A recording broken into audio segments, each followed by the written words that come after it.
Halo rekan-rekan mahasiswa semua, selamat datang kembali di channel ini. Pada kesempatan kali ini, saya akan membagikan tutorial langkah demi langkah mengenai pengolahan data panel menggunakan perangkat Lunak EViews. Studi kasus yang kita angkat hari ini sangat relevan untuk penelitian bidang manajemen keuangan, yaitu menganalisis pengaruh return on asset atau ROA dan debt to equity ratio atau DER terhadap harga saham. Sebagai sampel, kita menggunakan 3 perusahaan pada sektor properti. Baik, langkah selanjutnya yaitu kita harus melakukan input data ke dalam EViews. Jadi pertama-tama kita buka menu file, lalu klik new, selanjutnya work file. Di sini work file strukturnya kita ganti jadi balance panel. Lalu start date-nya kita menggunakan data yang ada di Excel tadi, yaitu tahun 2021. Untuk end date-nya kita isi tahun 2025. Number of cross section-nya ini kita dapat 3, itu dari perusahaannya ya, yang kita cari ada 3. Lalu bisa kita klik OK. Selanjutnya untuk menginput data, kita bisa mengcopy data yang ada di Excel, kita copy paste, lalu ada menu EViews, kita klik quick empty group, dan kita bisa paste datanya di sini.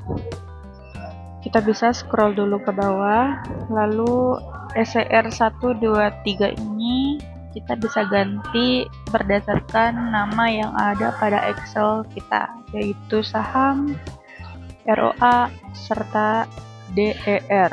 Semuanya kita rename, lalu kita bisa close dan klik yes. Kita akan mengestimasi model dasar terlebih dahulu, yaitu CEM.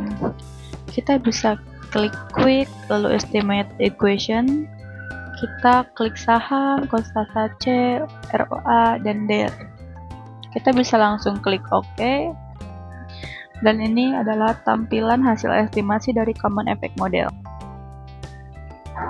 Oke, langkah selanjutnya adalah membandingkan model CEM tadi dengan model kedua, yaitu Fixed Effect Model. Disebut dengan uji Chow. Kita laksanakan uji Chow dengan mengklik Estimate, lalu panel optionnya kita pilih menjadi fixed, lalu OK. Setelah itu kita klik view, fix random, dan redundant fixed effect. Nah, ini adalah hasil untuk uji Chow. Kita bisa copy ya, ini jawabannya. Oke, mari perhatikan nilai probabilitas pada bagian cross section F.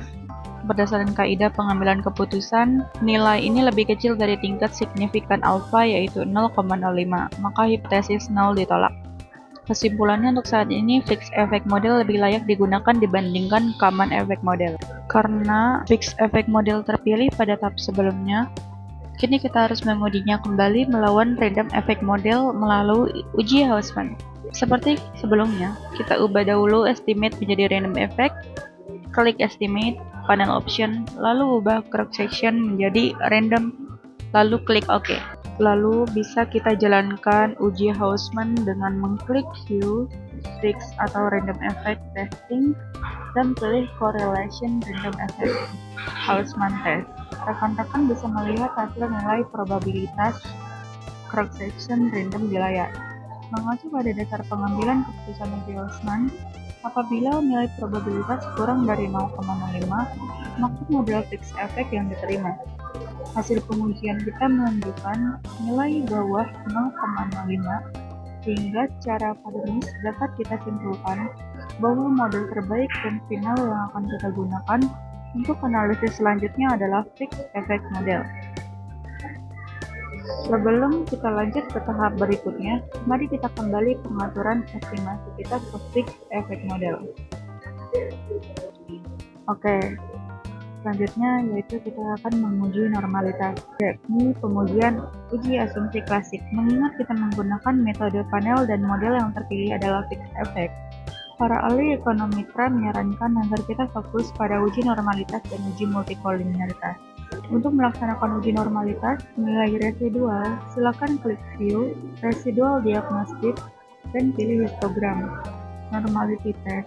Indikator utama pada grafik ini terletak di sebelah kanan, yaitu nilai probability dari statistik Pierce-Vera.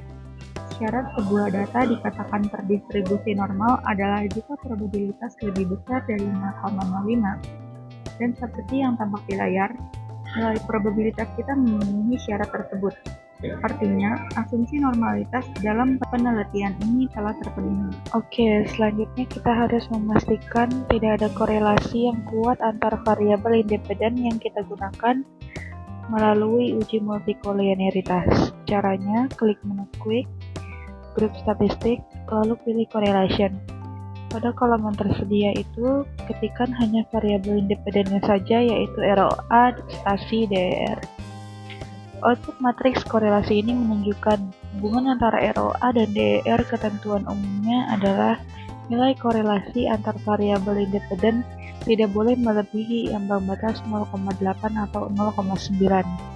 Dapat rekan-rekan saksikan, nilai korelasi pada penelitian kita sangat rendah. Hal ini membuktikan bahwa variabel ROA dan DER adalah variabel yang independen satu sama lain, dan model kita terbebas dari masalah multikolinearitas. Baik, sekarang kita tiba di tahap ketiga, yaitu tahap uji hipotesis. Mari kita analisis dari uji parsial atau uji statistik T terlebih dahulu. Jadi perhatikan tabel ROA, nilai probabilitas menunjukkan angka di atas 0,05 yaitu 0,0662 sehingga H diterima dan H1 ditolak. H1 itu ROA berpengaruh terhadap saham, HO itu ROA tidak berpengaruh terhadap saham. Jadi kesimpulannya ROA tidak berpengaruh signifikasi terhadap saham pada tingkat signifikasi 5%. Kemudian mari kita lihat variabel DER. Jadi pada variabel DER ini nilai probabilitasnya sebesar 0,1133. Itu berarti di atas 0,05 sehingga H diterima dan H ditolak. Jadi DER tidak berpengaruh signifikasi terhadap saham pada tingkat signifikasi 5%. Baik, sebagai penutup kita akan menganalisis goodness of fit melalui koefisien determinasi atau nilai R-squared. Nilai R-squared yang tertera di layar menunjukkan proporsi varians, yaitu menunjukkan bahwa kemampuan variabel-variabel independen dalam model ini untuk menjelaskan variabel dependen sebesar 19,57%. Sisanya yaitu sebesar 80,43% dijelaskan oleh variabel atau faktor lain di luar model regresi ini. Berdasarkan hasil regresi linear panel dapat disimpulkan bahwa yang pertama, variabel ROA memiliki koefisien negatif sebesar minus 364,2708, namun tidak berpengaruh signifikasi terhadap saham. Yang kedua, variabel DER memiliki koefisien negatif sebesar minus 787,4773, namun tidak berpengaruh signifikasi terhadap saham. Berdasarkan uji asumsi klasik sebelumnya, model penelitian ini belum memenuhi asumsi normalitas, yaitu data tidak berdistribusi normal, dan mengalami gejala multikolinearitas yang kuat antara variabel independennya. Model mengalami masalah heterogeneisitas, di mana varians data bergejolak ekstrim dan tidak stabil seiring waktu. Yang ketiga, yang paling kritis, terdapat masalah multikolinearitas yang sangat kuat, yaitu korelasi minus 0,97 antara variabel ROA dan DER yang menyebabkan terjadinya tumpang tindih informasi, sehingga model perlu diperbaiki atau disesuaikan datanya apabila akan digunakan untuk penelitian yang lebih lanjut.